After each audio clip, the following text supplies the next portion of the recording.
Hello everybody. इसके बाद ये लास्ट फैक्टर है। फैक्टर्स जो है वो समूह से संबंधित है। Group related factors which effects learning, यानी कि समूह से संबंधित कौन कौन सी बातें हैं जो बच्चे की लर्निंग के ऊपर प्रभाव डालती हैं। समूह वह चीज़ है, अगर बच्चा जो है कमज़ोर भी है और ग्रुप उसका बढ़िया है तो बच्चा क्या है, प्रोग्रेसिव नेचर का हो जाता है और अच्छे से पढ़ सकता है।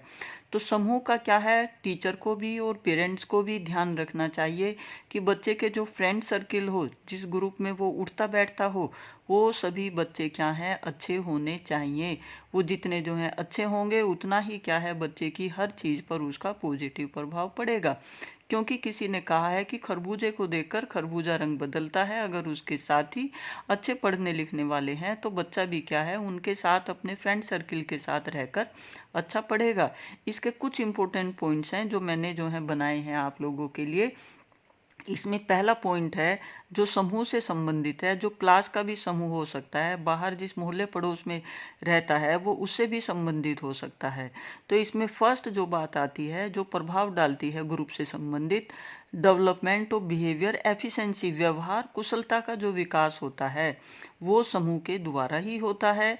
क्योंकि समूह में रह के बच्चा क्या है, अपने व्यवहार को परफेक्ट बनाने की कोशिश करता है। परफेक्ट बनाने की कोशिश कैसे करता है, वो अपने साथ के बच्चों से डिस्कशन करता है।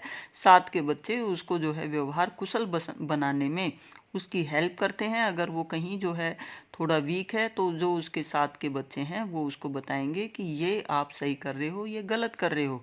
तो डेवलपमेंट और बिहेवियर एफिशिएंसी, इसका जो है प्रभाव बच्चे की लर्निंग के ऊपर पड़ता है। जितना ही जो है उसका व्यवहार बढ़िया होगा, वो सीखने में भी क्या है, उतना ही अच्छा होगा।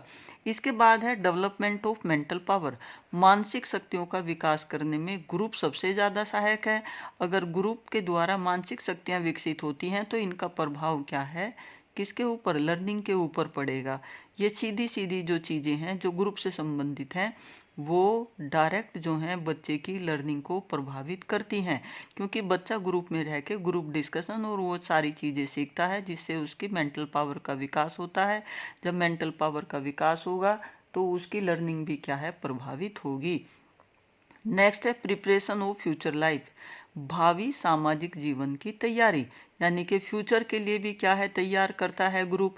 और जो फ्यूचर के लिए जब तैयार कर रहा होगा तो उसकी लर्निंग क्या है, ज़्यादा हो रही होगी। तो इसका प्रभाव क्या है, अपनी फ्यूचर प्लानिंग के ऊपर भी बच्चे की पड़ता है, जो लर्निंग में क्या है, सबसे ज़्यादा सहायक है। इसके बाद है development of the feeling of self sacrifice, group के द्वारा क्या है, जो सेल्फ सेक्रीफाइस की जो भावना है, आत्मत्याग की जो भावना है वो विकसित होती है। और जब आत्मत्याग की भावना होती है तो एक दूसरे के प्रति कोऑपरेशन की फीलिंग, एक दूसरे के प्रति क्या है, सहयोग की भावना विकसित होती है। और उस सहयोग की प्रक्रिया के दौरान ही बच्चा क्या है, ज़्यादा से ज़्यादा सीखता है और वो सीखना ही क्या है, आगे उसको प्रोग्रेसिव बनाता है। नेक्स्ट आता है डेवलपमेंट ऑफ लीडरशिप, ग्रुप के द्वारा क्या है, जब बच्चा ग्रुप में होता है, इस ग्रुप के द्वारा ही क्या है, उसमें लीडरशिप की, नेतृत्व गुणों का विकास होता है। और ये नेतृत्व के जो गुण होते हैं, लीडरशिप के जो गुण होते हैं, बच्चे का कॉन्फिडेंस बढ़ाने में सहायक होते हैं। और जब बच्चे का कॉन्फिडेंस ज़्यादा होगा तो बच्चे की लर्निंग भी क्या होगी, ज़्यादा होगी। नेक्स्ट है शिक्षण व अधिगम लक्ष्यों की प्राप्ति, जो ग्रुप होता है, जो टीचिंग के और लर्निंग के जो ऑब्जेक्टिव हैं उनको प्राप्त करने में भी सबसे ज़्यादा सहायक होते हैं। क्योंकि बच्चा अगर कुछ टीचर से नहीं पूछ पाता तो अपने साथ वाले बच्चों से पूछ लेता है, जिससे उसकी क्या है, लर्निंग बेहतर हो जाती है। जो लर्निंग के उद्देश्य हैं वो बच्चा क्या है, प्राप्त कर लेता है। इसके बाद नेक्स्ट है डेवलपमेंट ऑफ सोशल फीलिंग, सामाजिक विकास की जो भावना है वो भी बच्चे में ग्रुप के द्वारा आती है। क्योंकि वहाँ ग्रुप में बच्चा एक दूसरे से क्या है, विचारों का आदान प्रदान करता है, एक दूसरे की सोसाइटी का, कल्चर का, कैरेक्टरिस्टिक्स का आदान प्रदान होता है। तो फीलिंग क्या है, आपस में वी की उसमें विकसित होती है। जो वी की फीलिंग है वही क्या है, सामाजिक भावना का विकास करने में सहायक है। इसके बाद जो नेक्स्ट बात है वो है डेवलपमेंट ऑफ एस्पिरेशन, आकांक्षा के स्तर का विकास। जितना उच्च हमारा आकांक्षा का स्तर होगा उतनी ही ज़्यादा क्या है, लर्निंग होगी। बच्चा क्या है, अगर किसी बच्चे ने क्लास में टॉप करने की सोची है तो उसके साथ जो बच्चा रहता है वो भी उसके साथ रहकर वैसा ही लेवल क्या है, अपनी आकांक्षा का रखने की कोशिश करेगा, उससे ज़्यादा परसेंटेज लाने की कोशिश करेगा। तो इससे क्या होगा, बच्चों में आकांक्षा का स्तर विकसित होगा। डेवलपमेंट ऑफ कोऑपरेशन फीलिंग, सहयोग की भावना भी क्या है, ग्रुप के द्वारा विकसित होती है। और सहयोग जब एक दूसरे को बच्चे करते हैं तो उस टाइम क्या है, विचारों का आदान प्रदान होता है, और ये विचारों का आदान प्रदान ही क्या है, बच्चे की लर्निंग में सहायक होता है। Development of imitation and competition, बच्चे में क्या है, अनुकरण की व प्रतियोगिता की आदत का निर्माण भी क्या है, ग्रुप के द्वारा होता है। बच्चे क्या हैं, आपस में एक दूसरे के आचार विचारों का अनुकरण करते हैं और उनमें क्या है, कंपटीशन की फीलिंग आती है। और ये कंपटीशन की और अनुकरण की फीलिंग ही क्या है, बच्चे की लर्निंग को प्रभावित करती है, जिससे क्या है, उसकी लर्निंग बेटर हो पाती है।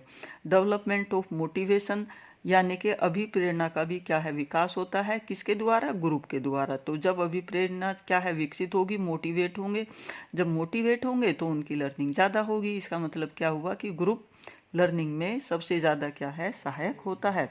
नेक्स्ट है डेवलपमेंट ऑफ कल्चर, संस्कृति का विकास। जो हमारी संस्कृति है वो माँ बाप के बताने से इतनी नहीं आती जितने क्या है, बच्चे आपस में एक दूसरे की संस्कृति को देखकर वो चीज़ अपने व्यवहार में विकसित करते हैं, और जो चीज़ व्यवहार में विकसित होती है वही लर्निंग का पार्ट है। नेक्स्ट है विभिन्न रुचियों का विकास, जो तरह तरह के जो इंटरेस्ट हैं वो बच्चे को एक दूसरे से देख कर आते हैं जब वो एक साथ क्या है, समूह में रहते हैं। जब रुचियों का विकास होगा तो जिस तरह की रुचि होगी वो किसी न किसी तरह की लर्निंग को प्रभावित करेगी, तो उससे क्या है, लर्निंग क्या है, बच्चे की ज़्यादा होगी। नेक्स्ट है विभिन्न रुचियों का विकास, development of the feeling of various interest. किसी बच्चे में कोई रुचि है, किसी बच्चे में कोई रुचि है। बच्चे जब सब आपस में एक साथ मिलते हैं तो एक दूसरे की रुचि का दूसरे की रुचि पे प्रभाव पड़ता है। तो बच्चा क्या है, डायरेक्ट इनडायरेक्ट उसकी जो विभिन्न रुचियां हैं उसकी विकसित होती हैं, और जब वो रुचियां विकसित होंगी तो वो क्या है, लर्निंग का पार्ट होंगी, उससे क्या है, लर्निंग भी उसकी बेटर होगी। तो ये हो गए फैक्टर्स जो समूह से संबंधित होते हैं, जिस ग्रुप में क्या है, बच्चा रहता है। पहला हुआ व्यवहार कुशलता का विकास, मानसिक शक्तियों का विकास, भावी सामाजिक जीवन की तैयारी, आत्मत्याग की भावना का विकास, लीडरशिप के गुणों का विकास, शिक्षण अधिगम लक्ष्यों की प्राप्ति, सामाजिक भावना का विकास और आकांक्षा के स्तर का विकास, सहयोग की भावना का विकास, अनुकरण व प्रतियोगिता की आदत का निर्माण, अधिगम अभिप्रेरणा का विकास, संस्कृति का विकास, और क्या है, विभिन्न रुचियों का विकास। विभिन्न रुचियों के साथ साथ क्या है, विभिन्न जो हमारी फीलिंग है, विभिन्न जो है अनुभवों का भी विकास इसके द्वारा क्या है, होता है। तो ये जो पॉइंट थे ये सारे के सारे हैं जो ग्रुप से रिलेटेड हैं। तो आप फैक्टर्स विच इफेक्ट लर्निंग, ये इम्पोर्टेंट आपकी यूनिट है, और ये आपके एग्ज़ाम में बीएड, एमएड, नेट, टेट और आपका जो बीए बीएड है उसमें भी क्या है, आती हैं। आप इन्हें अच्छे से तैयार कर लीजिए।